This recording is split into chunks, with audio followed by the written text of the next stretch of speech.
বন্ধুরা, নতুন একটা ভিডিও নিয়ে এসেছি আমাদের মাঝে। টিভিএস এক্সেল 100 প্রিয় স্ট্রোক ফুল ইঞ্জিন সেটিং।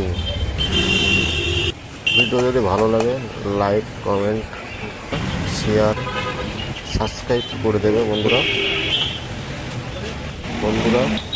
ভিডিও ভালো লাগলে অন্যকে শেয়ার করে দেখার সুযোগ করে দিও। আর পাশের থেকে নতুন নতুন ভিডিও দেখতে পারবে। পিস্টন রিং 3টে, একটা সিঙ্গেল, দুটো ডবল, একটা চুড়ের মধ্যে।